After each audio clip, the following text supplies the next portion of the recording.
getting ready to kick off their tour tonight in Pittsburgh. So let's get to it. For what? How does it feel? Like, walk us through. How does it feel doing your first tour? It's pretty awesome. I mean, you when you're just like a small town musician, this is what you wait for forever. You know, this is the moment. You gotta skip the steps. You're like, you went from like that to like headlining your tour. It was like basically T-ball, like the major leagues. You know, it was a joke about. Yeah, you would have told us this 3 months ago now. Yeah. No way we would have believed Back when we were like waiting tables and stuff, you know. Awesome. I bet you guys are stoked to do it. Like, what a great bar to start off too. Yeah, it's awesome. Great venue. So how did you guys give us a little history? Like, how did you guys come to be a band? You guys know each other for a long time, friends, or? By the way, introduce yourself too. Oh yeah, go ahead. I'm Lee, the drummer. Steve, guitar. And yeah, we met, we're kind of a new age story, I guess. It was, the first connection was the singer and myself, Brian. We were on like a band like networking site, and we like, I don't know what algorithm or whatever clicked, but like our... It was a dating website actually, wasn't it? I like that one better. Yeah, let's go with that. Yeah, we just like mashed up on that site and met like one day, and just really hit it off, and so let's just start kind of writing and see where it goes. And then just kind of slowly started filling in members. I think Eric, the screamer, was the next to come. It's like a friend of a friend of a friend. It always works out. I know there's one guy who was at this party this one time. He slept with my sister. Yeah. He was like screaming really well though. This is a fight or something. He could be in a band. And then we found Lee through. I think Brian found Lee like through it was like a sponsored post on Facebook of him doing. It was a YouTube post of him like. I love like the media, like like the internet's like awesome. That's like fucking MTV and all everybody that stuff. together, you know. So yeah, we're kind of like we haven't been friends for like we met all the last couple of years. Yeah, it's weird you wouldn't see that. Like seeing you guys, I watched a lot of the interviews and stuff before this to get up to like what questions people hadn't asked. And I was like, oh, these guys seem like best friends from high school. They know each other forever. Yeah, like this. Yeah, there's a lot. We were writing and stuff for a long time before we launched. So we were pretty good friends already. Yeah, cram into a basement writing long enough together. You're kind of forced to pretend to like each other. It's either love or hate. There's no in between. Awesome. So what does Prevail mean? Like, multiple meanings. Yeah, I guess we were just kind of looking for like we definitely wanted like kind of edgy, but still like an overall positive name. Like we didn't like the really like dark, dismal kind of name. So and kind of like coming from Detroit, we wanted something like with everything that's going on there, and like it's a really tough time, obviously. Something that like just kind of spoke to perseverance.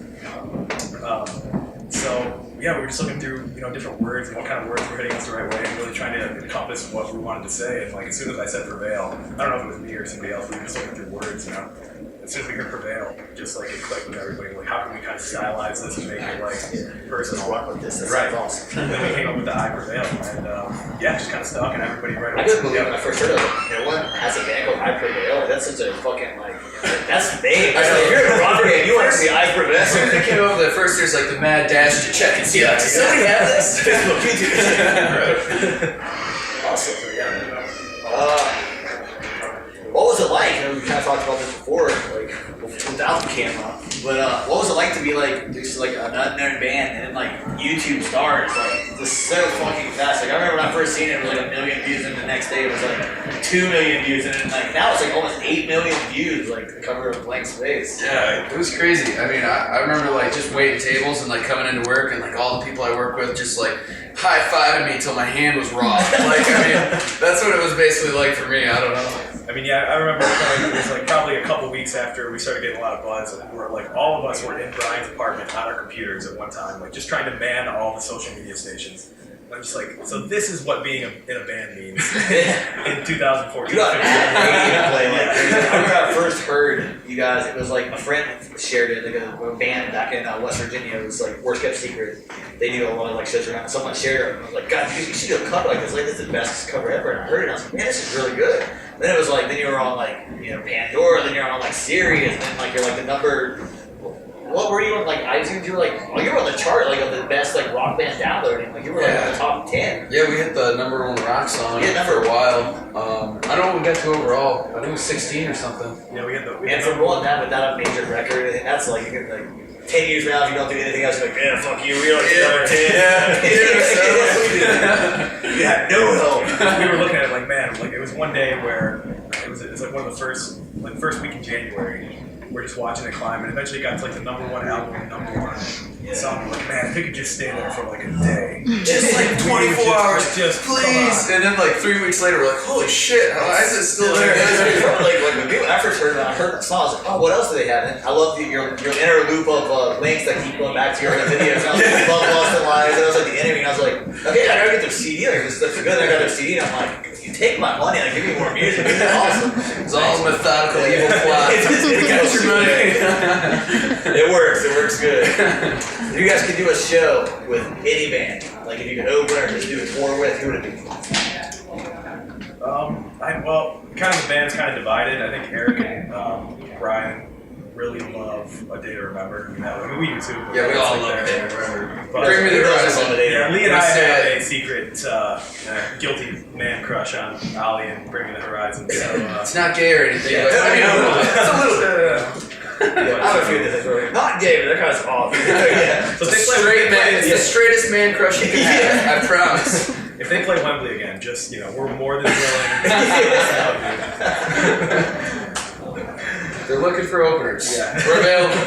So Day to Remember would be one. Any other ones? Any other ones you really like to? You said that was them. Like, what about you guys? Who would you like to Bring Me the Horizon. Yeah.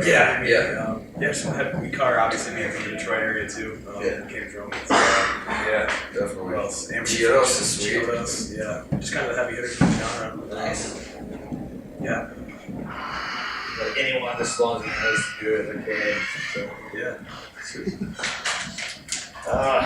What can you tell us about the new CD? I saw a thing. I think it was of you. It was a video that you were in the studio working on another CD like already. Like, what can you tell us about that? Yeah, it's clicking along. Just writing more stuff. I think just from here on out, it's just always going to be a writing process. Just stashing stuff away, and That's like the first. While you're on tour, like this riff sounds good. Let's keep this. Yeah. That's the first thing we learned. It's usually no. That sounds like shit. Let's not keep that. Yeah, you're like, man, you have a lot of success doing something, and you're like, okay, well, what have you done for me lately? It's kind of like, what are you going to do now? But yeah, we're just kind of trying to recreate our writing process that we did the first time. It seemed to work well, so we're just trying to keep up with new ideas. We were talking on the way here. We listened to the CD to get into it and stuff. It's like there's not one song. Like some CDs you listen to and you skip the CD. Heart versus Mind. There's not one song there you do that. You listen to the whole thing like over and like it's just like there's not a bad song on it. Thanks. So, thank you. I expect greatness from the next one. I was like, God, what the fuck is one song? Expectations are so high. This thing can only dive bomb from here. Writing with pressure. That's what you. Is this next one going to be like a full length, or is it going to be like another like 8, 7 songs?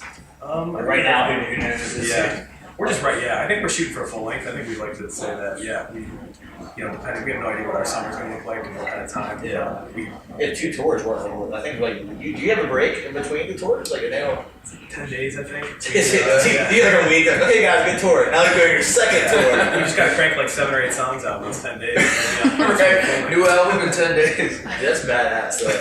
I like when you're doing what I do. You get like emails of like bands you can like go and meet and interview. And I saw like that's really like when your song just first got out. I literally just bought the CD and I saw like Baltimore, Pittsburgh. And would you like to cover them for the magazine? Fuck yeah, we're both for that. I want to cover it. I heard that night. Hell yeah. And speaking with the cover and stuff, have you ever thought about doing another cover?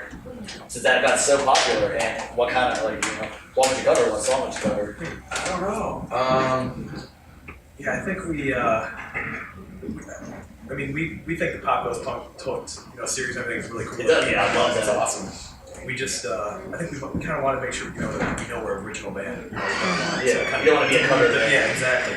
I don't want to say never, but I think we definitely hold off for a while. Yeah. I think on every CD you gotta have one killer. Maybe that'd be awesome. Yeah, right. Think like 5 Finger Death Punch. Some of the bands do that. They're like, we're gonna take this old song that's not really good and we're gonna make you headbang. Right. I'm all for that. Who really came up with the idea to cover that? Because I saw a lot of the interviews you say that you have a crush on Taylor and like it was your idea. Yeah, it's my babe.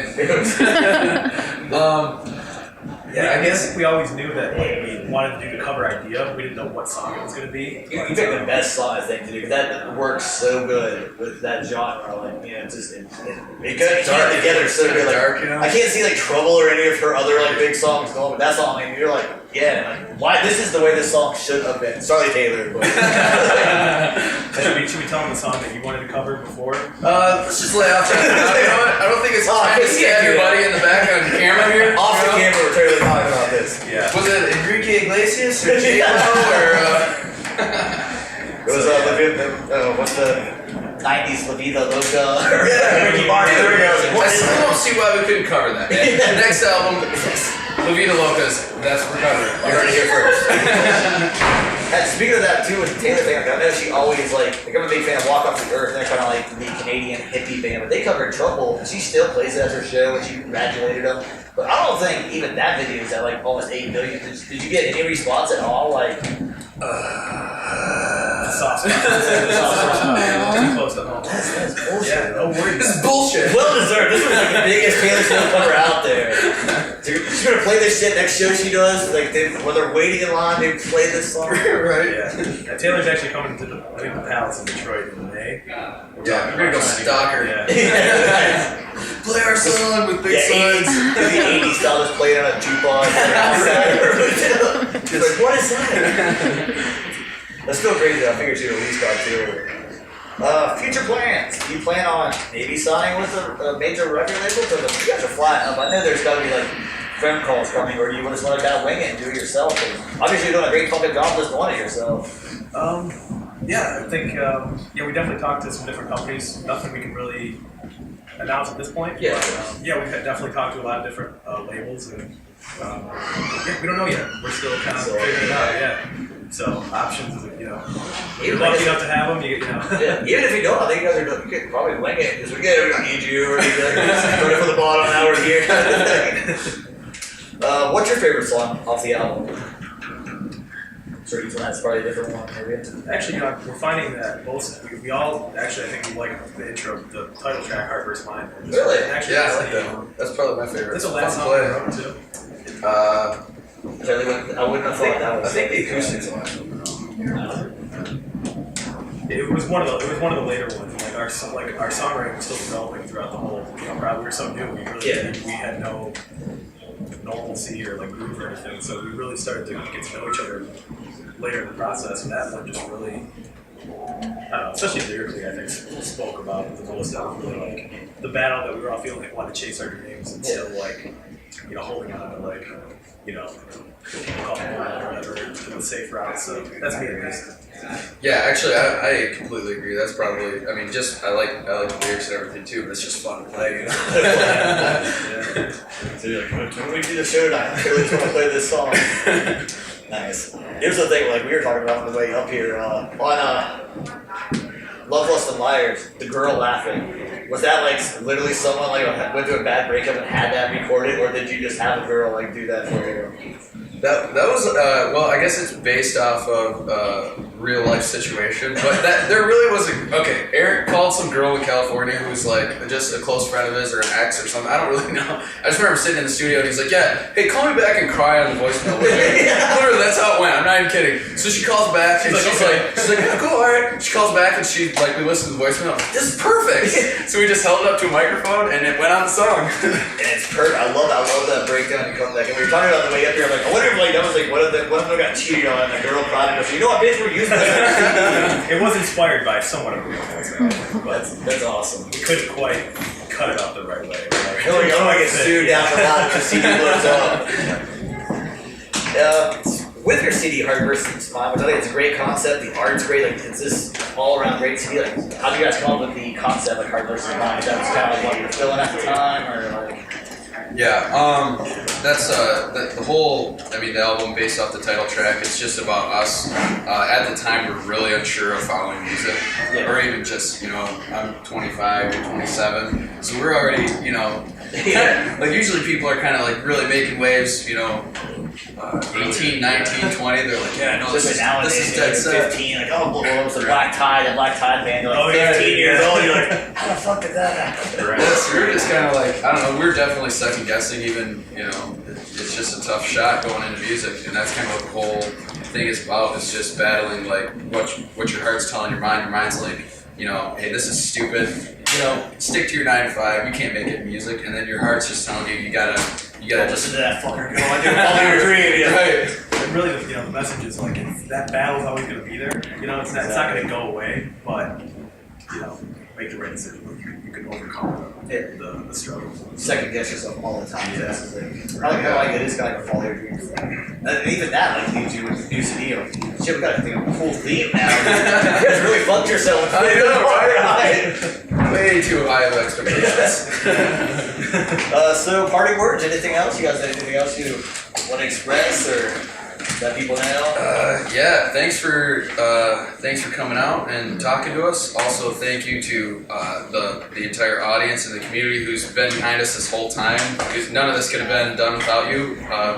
We'd be chilling in Brian's apartment right now if it wasn't for you guys. So yeah, thank you, and really looking forward to meeting. I mean, we've got 45 shows coming up over the next few months, so get out, see us. We want to talk to each and every person that comes out, and that's gonna be fun. Looking forward to it. If you guys haven't heard of Prevail yet, get off your ass, get on iTunes, download their CD, Heart vs. Mind, badass. Thanks, guys. yeah, thank you, man.